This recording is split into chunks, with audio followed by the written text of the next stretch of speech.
দাঁড়িপাল্লায় vote দিলে জান্নাত অবধারিত, জামায়াত প্রার্থী হাফিজুল্লাহ। ত্রয়োদশ জাতীয় সংসদ নির্বাচনে লক্ষ্মীপুর ৪ আসনে জামায়াত ইসলামী বাংলাদেশ দাঁড়িপাল্লা প্রতীকের প্রার্থী এআর হাফিজুল্লাহ গণসংযোগে হাত মাইকে বলেছেন, দাঁড়িপাল্লায় ভোট দিলে জান্নাত অবধারিত, না দিলে গুনাহ হবে, এমন মন্তব্য করেন।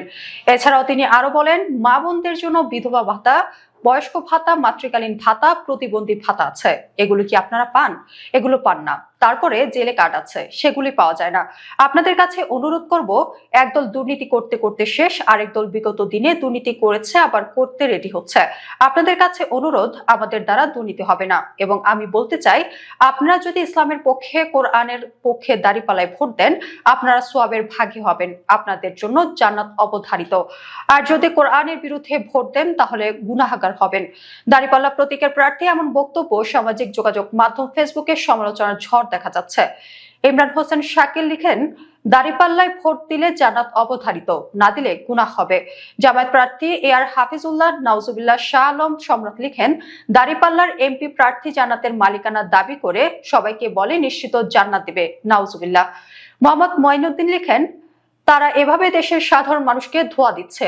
হাফিজ ভাই, এভাবে আর কতদিন আপনারা মানুষকে ধোঁয়া দিবেন?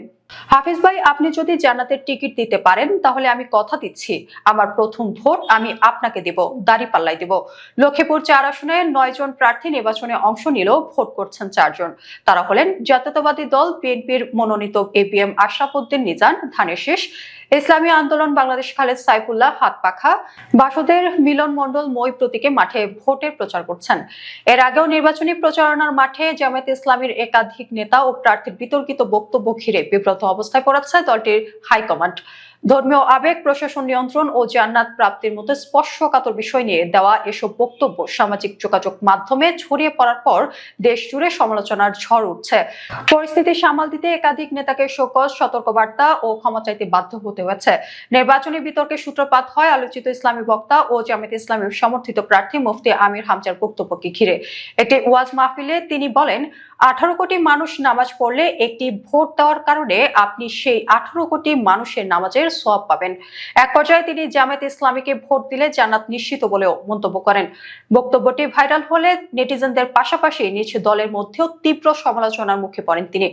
পরে ভুল স্বীকার করে ক্ষমা চান এবং ভবিষ্যতে এমন বক্তব্য না দিতে দলীয় হাইকমান্ডের নির্দেশনা পান। এর আগে গত বছরের নভেম্বরে চট্টগ্রাম 15 আসনে জামায়াত মনোনীত প্রার্থী শাহজাহান চৌধুরী এক দলীয় সম্মেলনে বলেন, প্রশাসনে যারা আছেন তাদের সবাইকে আমাদের আন্ডারে নিয়ে আসতে হবে। প্রশাসন আমাদের কথায় উঠবে, আমাদের কথায় বসবে, আমাদের কথায় গ্রেপ্তার করবে, আমাদের কথায় মামলা দিবে। এই বক্তব্য সারা দেশে তীব্র বিতর্কের জন্ম দেয়। দলীয়ভাবে জানানো হয় এটি জামায়াতের অবস্থান নয় এবং তাকে শোকজ করা হয়।